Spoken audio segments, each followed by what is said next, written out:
नमस्कार दोस्तों, target with PS Parihar channel में आपका स्वागत है। आज की इस वीडियो में हम लोग बात करेंगे एलटी ग्रेड टीईटी कोर्ट प्रकरण की, कोर्ट अपडेट की। कल क्या बहस हुई, सरकार की तरफ से कौन से तथ्य रखे गए और किन स्थितियों में एलटी ग्रेड शिक्षक भर्ती में टीईटी लागू हो सकता है और किन स्थितियों में टीईटी लागू नहीं होगा, दोनों चीजों पर हम लोग चर्चा करेंगे और क्या संभावना है। तो वीडियो को आप लोग लास्ट तक देखिएगा और इस चैनल को अगर आपने अभी तक सब्सक्राइब न किया हो तो सब्सक्राइब अवश्य कर लें और पहले ही वीडियो को लाइक कर दिया करें। आगे बढ़ने से पहले एक सूचना उन विद्यार्थियों के लिए जो विद्यार्थी किसी भी प्रतियोगी परीक्षा की तैयारी कर रहे हैं और किसी भी प्रतियोगी परीक्षा को क्रैक करने के लिए सबसे महत्वपूर्ण चीज होता है मॉक टेस्ट। और मॉक टेस्ट के लिए यहाँ पर एक बेस्ट प्लेटफॉर्म है टेक्स्ट बुक, जिसे आप लोग यहाँ पर देख सकते हैं। इनकी एक सेल स्टार्ट हो रही है 24 जनवरी से, यहाँ पर आप लोग देख सकते हैं। अगर इन लोगों का कहना है कि अगर आपने 12 AM 24 जनवरी को 12 AM पर परचेज किया तो आप लोगों को सबसे सस्ता आपको ईयरली पास प्रो मिल सकता है। इनका एक ईयरली पास होता है जिसका नाम होता है पास प्रो। इस पास से अगर आप लोग खरीद लेते हैं 1 साल के लिए इसकी वैलिडिटी होती है और उससे आप लोग इनकी प्लेटफॉर्म में जितने भी मॉक टेस्ट हैं सारे के सारे भर्तियों के मॉक टेस्ट में हिस्सा ले सकते हैं। इसी एक टेस्ट से आप लोग SSC, bank, railway, TET, CTET, super TET, SSC सब में सभी भर्तियों के मॉक टेस्ट में हिस्सा ले पाएंगे, जिनकी संख्या लगभग 1.5 लाख के आसपास है। 850 से ज्यादा भर्तियां कवर की गई हैं और यहाँ पर इस तरीके से जो प्राइस है वो इंक्रीज होंगे। जैसे आपने देखिए, यहाँ पर देख सकते हैं आप लोग 300 रुपए है, उसके बाद में आपने देरी किया तो 315 रुपए और देरी किया 330 रुपए। इस तरीके से प्राइस इंक्रीज होंगी। अगर आप लोग चाहते हैं कि कम दाम में आपको ये पास मिल जाए तो आप लोग इसको 12 AM पे यानी कि जल्दी से जल्दी आप लोग इसको परचेज करें 24 जनवरी को। एक चीज और, अगर ये कोड लगा देंगे TWP तो आप लोगों को 12% की और एक्स्ट्रा छूट मिल जाएगी और 12 से अधिक भाषाओं में मॉक टेस्ट आपको मिल जाएंगे। और एसएससी जीडी का अभी रिजल्ट आया है और इसी प्लेटफॉर्म से बहुत सारे टॉपर्स भी निकले जिनकी रैंक आप देख सकते हैं, रैंक 2, 3, 5 इस तरीके से और भी बहुत सारे लोगों की यहाँ पर रैंक नीचे लिखी हुई है। चलिए हम बात करते हैं एलटी ग्रेड की और हाँ, इसकी लिंक मैंने डिस्क्रिप्शन बॉक्स और कमेंट बॉक्स में उपलब्ध करा दी।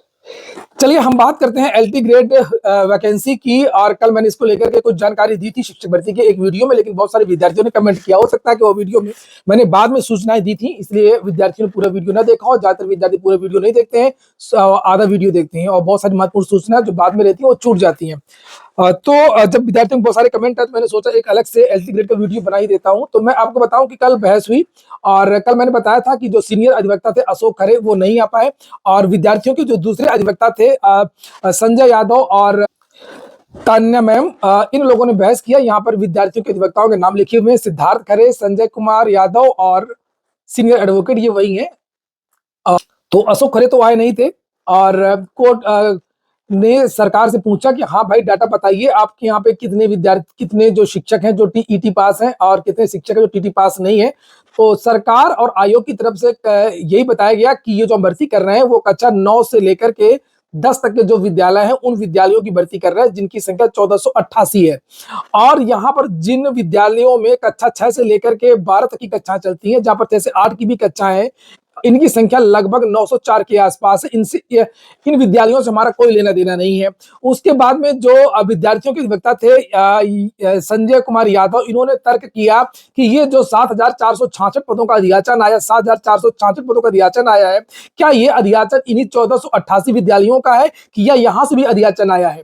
तो अब जाकर के कोर्ट ने इनसे पूछा कि इसका हमको प्रमाण दीजिए कि ये जो आपका अधियाचन आया है ये 6 से 8 वाले विद्यालयों का है या 1488 वाले विद्यालयों का है, यानी कि 9 से 10 की विद्यालयों का है। और इसके पहले सरकार की तरफ से और आयोग की तरफ से यह कहा गया कि ये जो 6 से 8 के विद्यालय हैं, यहां पर जब बहस हो रही थी कि यहां पर जो शिक्षक पढ़ा रहे हैं इनके पास जब पिछली बार चूंकि मांगा गया था टीईटी का विवरण, तो टीटी तो ये है नहीं, तो सरकार की तरफ से ये कहा गया कि कोर्ट ने कहा है कि 2 साल के अंदर जो पुराने शिक्षक जो पढ़ा रहे हैं चाहे वो बेसिक में हो या जूनियर में हो, उन शिक्षकों को 2 साल का समय दिया गया है और हम इनको 2 साल में टीईटी करवा लेंगे।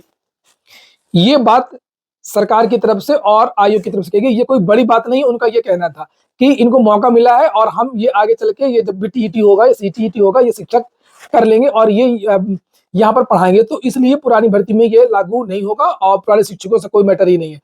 वही इन्होंने कहा कि ये जो नई भर्ती में करने जा रहे हैं 7466 की, ये भर्ती 9 और 10 की है केवल, और ऐसे विद्यालय 1488 हैं।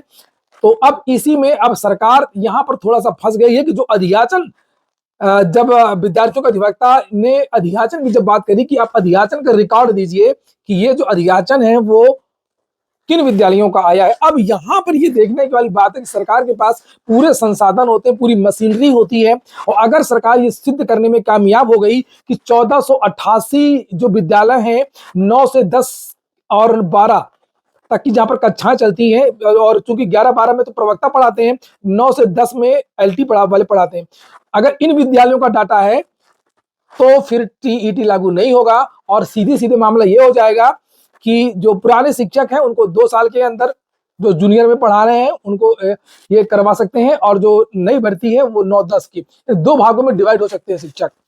लेकिन ये तर्क और कुतर्क है और कुछ नहीं है। और अगर अधियाचन में सरकार सिद्ध नहीं कर पाई, एक भी डाटा, एक भी अधियाचन अगर इन विद्यालयों का आ गया, 904 का एक भी डाटा, रिक्त पदों का विवरण आ गया, और हाई कोर्ट को ये पता चल गया कि ये लोग यहाँ की भी भर्ती कर रहे हैं जहां पर 6 से 8 की कक्षा चलती है, तो टीईटी लागू होना 100% अनिवार्य है। तो 3 तारीख की जो सुनवाई होगी वो बहुत अहम होगी, और मैं बता दूं कि कोर्ट के मामले में कभी भी पूरी तरीके से किसी भी चीज को नहीं कहा जा सकता है। हमारे देश का कानून ही ऐसा है, वही केस, वही मैटर, वही सब कुछ, जज बदल जाए, बेंच बदल जाए, सरकार बदल जाए, निर्णय बदल जाते हैं, कानून तो वही है। तो कुछ नहीं कह सकते कि बेंच कैसी है और चीजें कैसी चल रही हैं, तर्क क्या हो रहे हैं। कभी कभी तो कोर्ट बहुत डांटती है अधिकारियों को, सरकार को, और बाद में सरकार के पक्ष में फैसला दे देती है। मैं तो हमेशा से यही बोलता आया हूं, और ये तो मैंने केवल बता दिया आपको सार, ये तर्क और कुतर्क, और कब कौन मैनेज हो जाए, कौन किसके दबाव में आ जाए, कौन किसके पक्ष में चला जाए, कुछ नहीं कह सकते हैं। बिल्कुल जो लोग कॉन्फिडेंस से बोला करते हैं ना कि हाई कोर्ट में ये होना ही होना है, सुप्रीम कोर्ट से ये होना ही होना है, कुछ नहीं होना है। चाहे जौन केस हो, चाहे जितना बड़ा केस हो। बोला तो जाता है कि हमारा तो कानून है पूरी तरीके से ड्राफ्टेड है, हर लाइन लिखी हुई है, हर चीज लिखी हुई है, लेकिन आप लोग खुद ही देख लीजिए, अगर ऐसा होता तो लोअर कोर्ट, हाई कोर्ट और सुप्रीम कोर्ट के जो ऑर्डर है वो बार बार appeal, single bench, double bench में कैसे बदलते रहते हैं, क्यों बदल जाते हैं भाई।